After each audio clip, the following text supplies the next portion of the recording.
50% des bugs pourraient être évités avant même qu'un développeur ne code. Voilà ce qu'a montré une étude réalisée empiriquement par Barry Boems et Carper Jones entre les années 1970 et 2000. Cependant, ça ne s'arrête pas là, car j'ai deux mauvaises nouvelles à vous annoncer. La première, c'est que ce genre de bug existe toujours. La deuxième, c'est l'IA. En rendant la production de code plus accessible et en accélérant le développement d'une application, ces fameux bugs arrivent plus vite et font perdre un temps précieux à tous ceux qui utilisent l'IA pour coder. Mais alors, de quoi parle-t-on exactement? Eh bien, on parle des bugs qui arrivent lorsque le besoin n'est pas exprimé clairement. Si votre futur client vous demande de construire un engin à 4 roues, avec un volant et des rétroviseurs, vous allez probablement construire une voiture. Mais une fois la voiture entre ses mains, vous serez choqué de l'entendre dire que ça ne fonctionne pas. En fait, le client pensait à un tracteur et la fonction soulever un objet lourd a lamentablement échoué. Gros bug, n'est-ce pas? Le problème ici, c'est que le client n'a pas été suffisamment clair dans l'expression de son besoin. Un gap s'est créé entre ce qu'il voulait et ce que vous avez compris. Mais même si ce n'est pas votre faute, l'erreur aurait pu être évitée dès le début. Maintenant, imaginez que le client c'est vous et que la personne qui s'occupe de construire le tracteur c'est un agent IA, comme Claude Code ou Codex. Ça ne vous est jamais arrivé de lui demander de produire du code et d'être agacé du résultat? Dans ces moments, on se dit que c'est le modèle le problème. Il n'est pas assez intelligent ou il a halluciné et a fait n'importe quoi.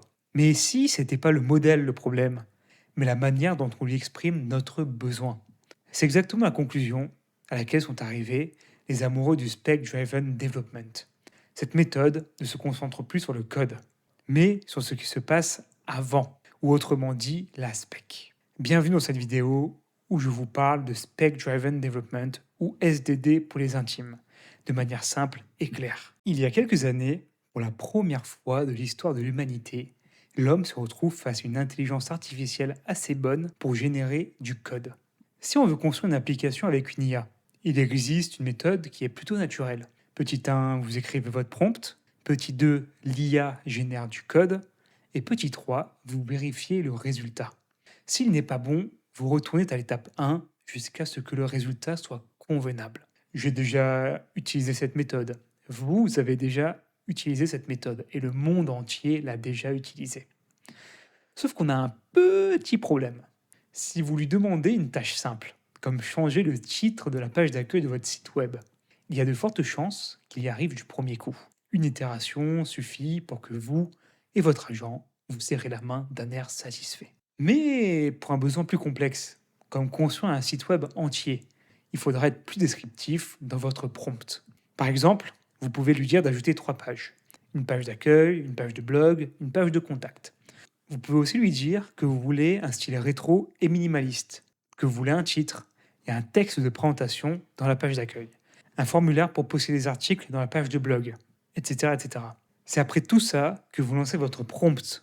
Eh bien, le résultat a de grandes chances de ne pas vous satisfaire. Vous aimez bien le style, mais les couleurs manquent de contraste. Il a oublié le paragraphe de présentation.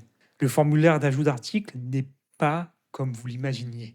Bref, il faut revenir à l'étape 1 jusqu'à parvenir à un résultat convenable. Parfois, il faudra 2 itérations.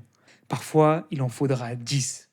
Et parfois, vous ne compterez même plus tellement l'agent vous a fait grincer des dents. Avec cet exemple, on se rend compte d'une sorte de loi.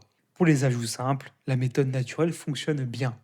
Mais dès que l'ajout est trop complexe, eh bien, ça devient vite le bordel. Avec le Spec Driven Development, on essaie de régler ce problème. L'avantage, c'est qu'elle reprend les méthodes naturelles, mais la booste avec des stéroïdes.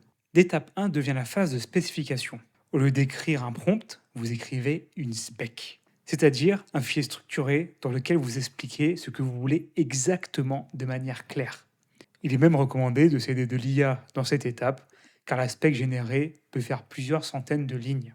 Une seule spec peut décrire une application tout entière. Mais plus l'application est grosse, plus la spec aura de lignes. Et plus votre agent IA et vous risquez de vous perdre dans le flot d'informations.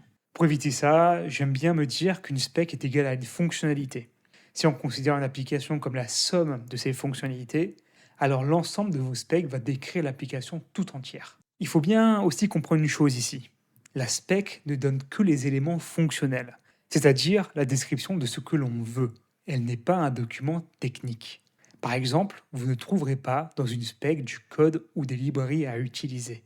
Lorsqu'on a rédigé la spec, vient ensuite l'étape de planification. On crée un fichier technique cette fois-ci que l'on nomme un plan. Dans ce fichier, on inclut les librairies à installer, des classes, méthodes à créer, le modèle de la base de données, etc. etc.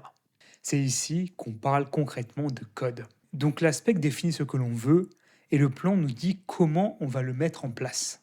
Ce qui est pratique, c'est que la plupart des agents de code intègrent déjà une phase de planification. Coucou Claude Code. Ensuite, on passe à la troisième étape, la décomposition. On découpe le plan en plusieurs tâches. Et dans l'étape 4, on implémente ces tâches via notre agent de code préféré. Vous l'avez sûrement remarqué, mais j'ai beaucoup plus insisté sur la phase de spécification. Pourquoi? Car le reste est presque secondaire. Ce n'est pas pour rien qu'on appelle la méthode le Spec Driven Development. Il faut bien comprendre que si la spec est bien écrite, le code le sera aussi. Et je vais même aller beaucoup plus loin. La spec est une sorte de fichier exécutable. C'est un peu comme un fichier .exe sur Windows qui contient toutes les directives qu'on veut installer sur un programme. On double-clique dessus, un programme d'installation se lance et notre application est installée. Point. La spec, elle, est votre .exe et elle contient toutes les directives pour construire votre application. Et l'agent, c'est le programme d'installation. Il exécute cette spec en suivant les étapes qu'on a vues précédemment.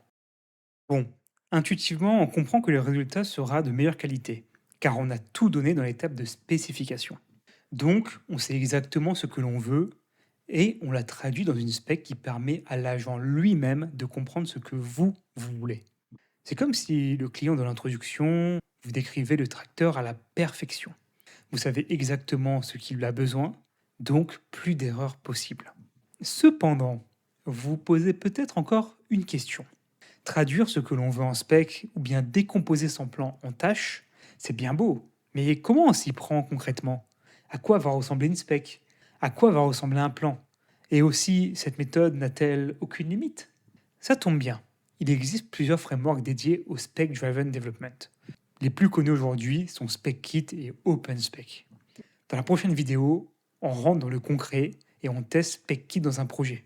Vous verrez, elle donnera une idée de ce que vaut réellement le SDD et aussi ses limites. Si vous avez aimé cette vidéo, sachez qu'elle découle d'un concept ultra important, le Harness Engineering. J'ai fait une vidéo sur le sujet assez courte et très simple à comprendre. Vous la retrouverez sur la chaîne quelque part par ici, j'imagine.